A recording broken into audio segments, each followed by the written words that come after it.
Hey guys, welcome back to Medical Coding with Blue. Today's episode is all about how long should you study before attempting your medical coding certification exam.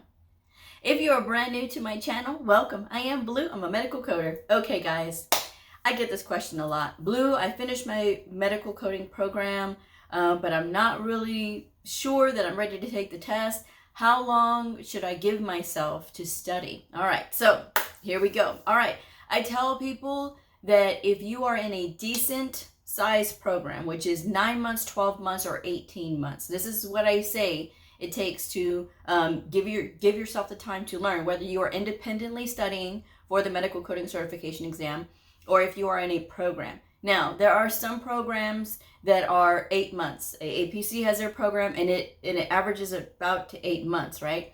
And people will say, well, what about 8 months? 8 months is a heck of a lot better than 6 months or even 4 months. There are some really fast-paced medical coding programs that are 4 months or 6 months. I don't really recommend that when you're going through a program that fast that you take the certification exam right away, especially because you have a lot to learn. And if you're rushing through, I don't care if you've had medical background before. People say, well, I've been a nurse before. It doesn't matter. You still need time to learn this. I have had countless emails from medical professionals who said, Blue, I went through a fast-paced medical coding program and it was just too fast. I don't know that I learned everything that I should and I failed my exam. Or even if they did pass, they say they still don't feel like they're ready, like they know enough. Okay, so this is why I say 9 months, 12 months, or 18 months. And when you've completed your program, take your test no more than 90 days after you've completed your program. That gives you an additional 3 months to be able to study for your certification exam. So this way it gives you more time, because when you're in that time to practice for the exam, this is supposed to be a review of everything that you learned. Not that you're trying to learn things now before you take your test. Do not cram. And this is the thing that I tell people. People will say, well, what are some cram tips that I can use? I will never, ever, ever recommend that you cram for a medical coding certification exam. Let me tell you guys how serious this is. We have to know what doctors know while never having gone to medical school. That is how serious we are in this profession. But there's a lot of programs that will rush people through because they're selling the idea of a dream job, you know, that pays really well. But there's a lot that goes into it. That's why it pays well. So that being said, if you've gone through a decent program, take it no more than 90 days out from when you finish. Some people will be ready within a couple of weeks. Some people will be ready within 30 days to take their certification exam. It is entirely on the individual. This is not a one size fits all. So don't try to ask that type of question, right? So exactly how much time should I study? Like I said, the rule of thumb is no more than 90 days when you've completed your program.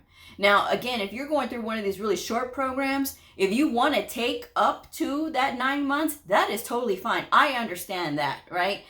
Because if you're in a little short, quick 4-month program and you want to study for an additional 5 months, that makes sense to me. And you would be a heck of a lot better prepared at 9 months than you are at 4 months or even at 6 months, okay? So if you want to go to that 9 months, that's still good. It's still kind of fast, but it's still enough to give you the time to have had the practice with the book, have had the practice with all of the other things that you need to know.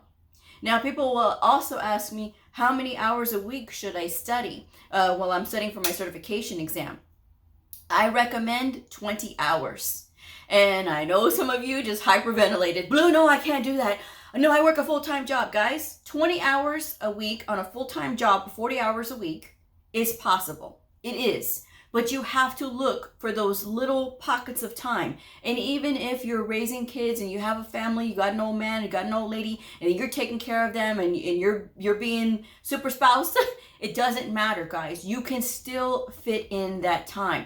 And not only that, this gives you a chance to start getting that thicker skin, because you are going to have to get your family members on board with you studying. They can either help you or they need to leave you alone for that 50 minutes, 50 or 60 minutes that you're going to be studying, because you only need to study 1 hour at a time. Just 1 hour at a time. 1 hour, and then you take a break.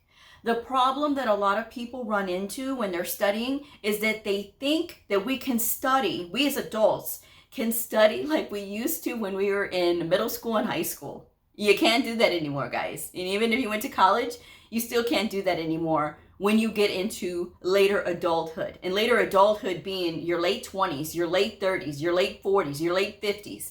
Because trust me, medical coding welcomes people from all ages in all walks of life. So no matter where you are, you cannot study like a teenager, all right? You can't. So we need to figure out a way to get better as adults on how to study. And for some adults, they didn't like school.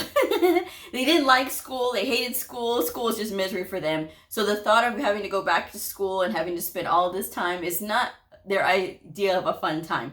I get it, right? I mean, but I've always loved school because I'm a nerd. I mean, I am. I mean, I won't even try to fight it. I am a nerd. I've always been a nerd, and I'm okay with that.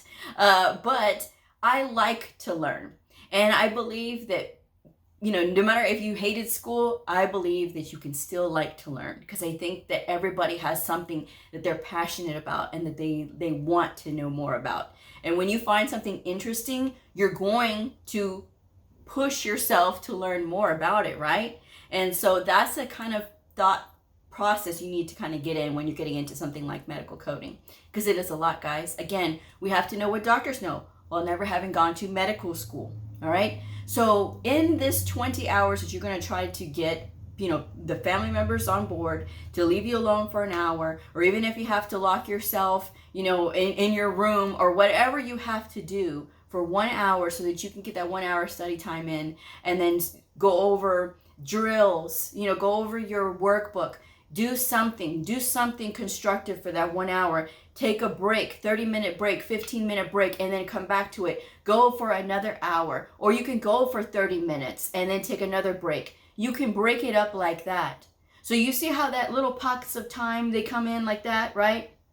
You can find those little pockets of time, and then during the week they add up. You do that, you do 1 hour, that's already 5 hours Monday through Friday.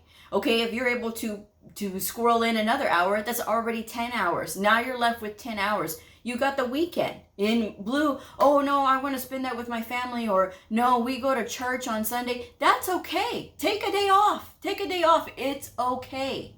But shoot for that 20 hours, because that's going to set you up for success. It's not just about getting a good passing score on your exam. It's about being real world ready when you are getting out there and you're trying to apply for these jobs, because medical coding is very competitive. It's competitive in that when they give you this assessment test, and it doesn't matter that you don't have experience yet, it still can show that you know how to apply the codes and you know what you're doing.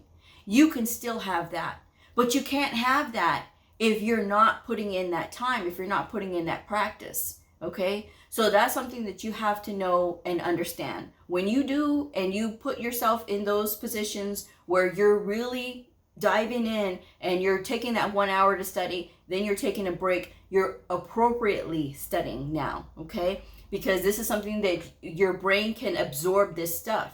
Because when you try to do, you know, oh, I'm going to go long stretches of the time, 5 hours, 6 hours at a time, you're going to burn yourself out. And then by the time you know it, all of that time you spend on school is going to be for naught when you go to take this exam, because you're going to be so burnt out that you don't want to do this, okay?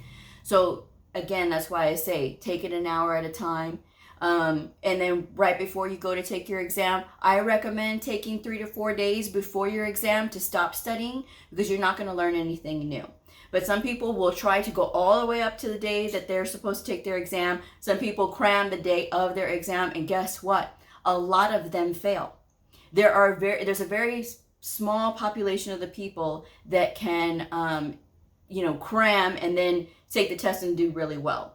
But for a lot of people, what it does is it puts unnecessary psychological pressure on you. And you're already under a lot of pressure.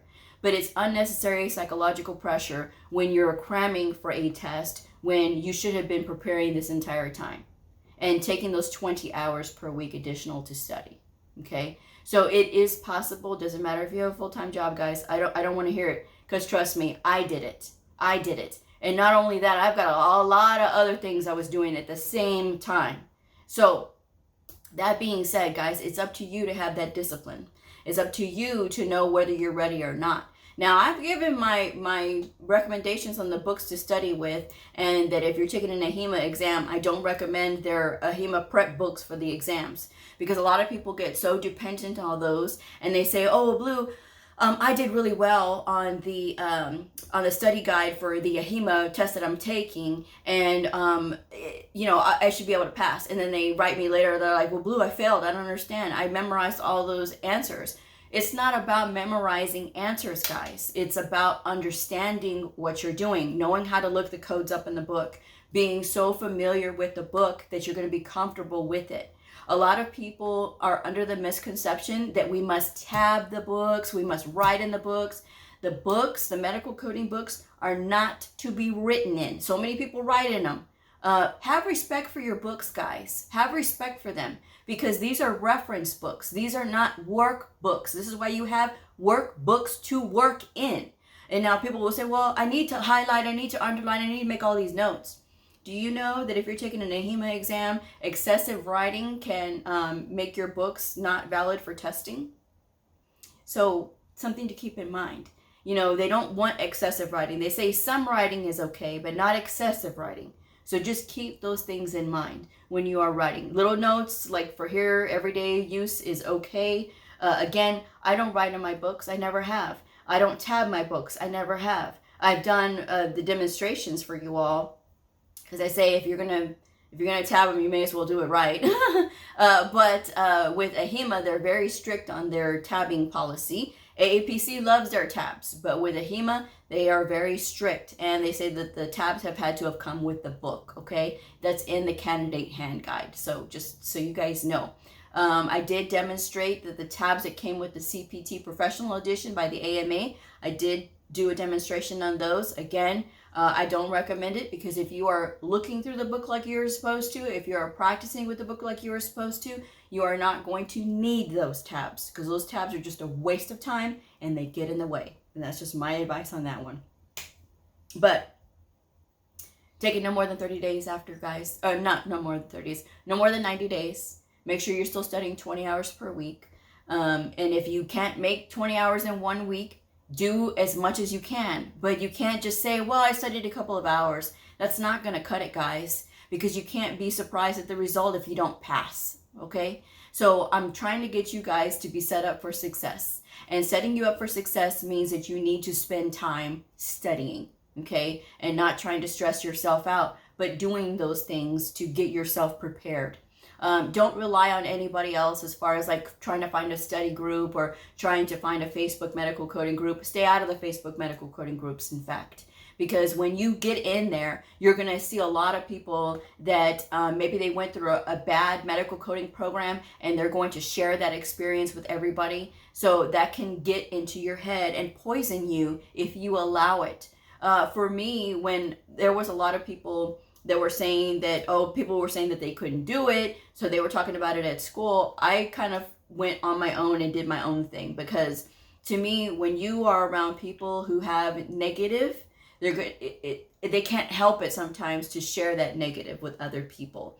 And so then unfortunately sometimes you can absorb some of that unknowingly, and then all of a sudden you find yourself questioning things. So don't do that to yourselves, guys. Just make sure that you are staying focused and staying with your studies. Doesn't matter what anybody tells you, whether it's a family member or a loved one. If they're saying something negative about what you're trying to do, that you'll never get a job, unless it's another medical coder speaking to you, they don't know what they're talking about, okay? And even if it's a nurse, because I've had people say, well, Blue, I'm a medical coding student, and I have a nurse friend and she said or he said that it's not a good idea. Okay, are they a medical coder themselves? Oh no, they're just a nurse. Okay, again, why are you listening to somebody that is not a medical coder?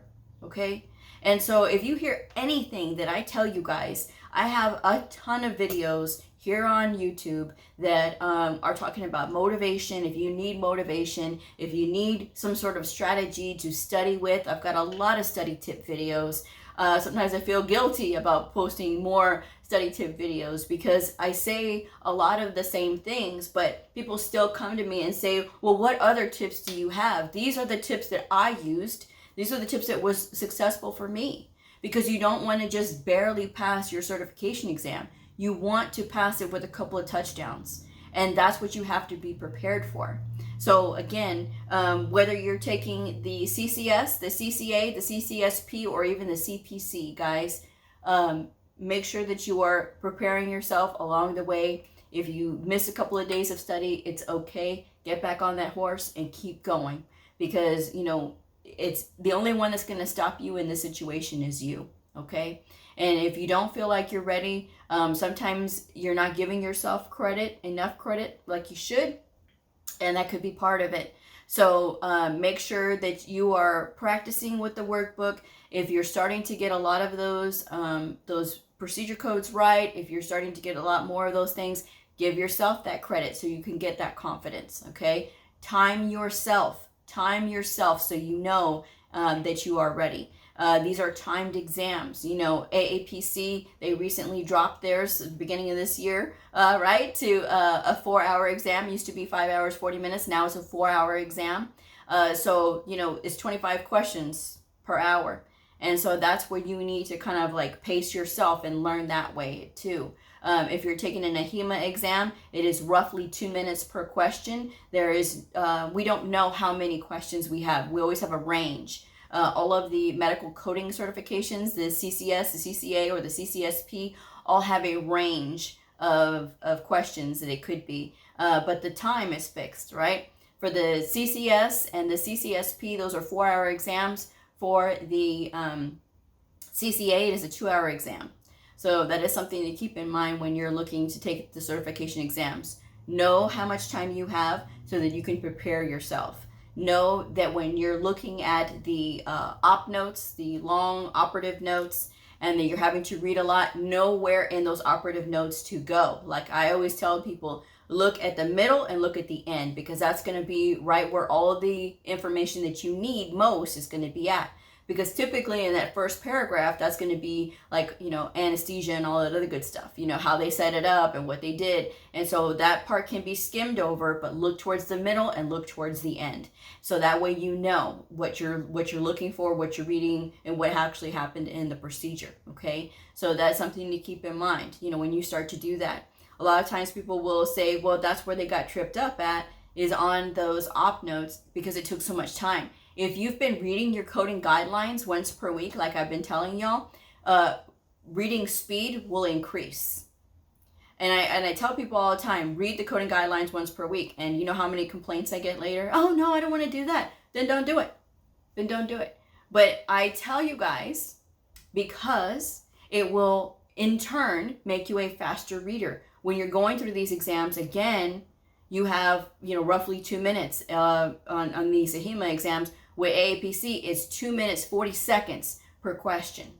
2 minutes, 40 seconds per question. Now, you're not going to need all the time for all of the questions, right, individually, because there's going to be some where you can look at it and you can immediately spot the answer. But you're gonna have to squirrel away the time that you need for those longer ones that you're going to need a little bit more time, okay? And with AAPC, you can go back on your exam because it's a paper-based exam, especially if you're going in person. They do have their online version. I don't know how that goes, but if you are going to the in-person exam, which I do recommend, if you're going to take the option of, you know, taking it at home, or if you're going to take it, you know, at a place, I recommend going to a place, because to me it's too much anxiety and it's too much nerves to be at home, because anything could go wrong. I have heard of people saying that the power went out in the middle of their test, and, you know, whatever came out, you know. And so to me, no, I want to make sure that they're responsible for everything. So I would rather go to a place. And again, if you have a paper-based exam, you can go back on those harder questions. With AHIMA, we cannot do that. You have to answer the question before you can move on. The longer you take with that question, the less time you're going to have for all your other questions. Okay. When I took the CCSP last year, I had an hour and 20 minutes, an hour and 10 minutes left still to go on my exam. So, I mean, I could have waited. But when I got done with my CCS exam, I had 8 minutes left on the clock. That's how big a difference it was. You know, the CCSP, that's all outpatient coding. But that CCS, that is the mastery of the inpatient and the outpatient setting. And I only had 8 minutes to go. That's how intense that exam was. So for those of you that are thinking of skipping that CCA and going straight for that CCS, I will tell you that you got to think about that long and hard, because that exam is nothing to play with. Now, I was able to pass it on that first try, but I'm telling you guys, a lot of people that are brand new end up failing because they don't know the seriousness of that test. The CCA is a 2-hour exam. That CCS is a 4-hour exam, and for a good reason. And again, you know, there's a lot of advanced stuff on that exam, and you have to be prepared. This is not something to take lightly. That test is not to be taken lightly. So again, make sure that you're studying, and, you know, take your test no more than 90 days once you complete your program. If you're ready sooner than that, great. But if you need a little bit more time, just don't take so much time that you're going to forget everything. Continue to study. But don't wait a whole year. Some people try to wait a year and then they end up not taking it. So they went to school for nothing. You know, just give yourself the opportunity before it's too late. I'm just saying. All right, I'm going to wrap this one up. Thank you guys so much for joining me. If this video helped you, like, subscribe, and share, and I will see y'all next time. Bye.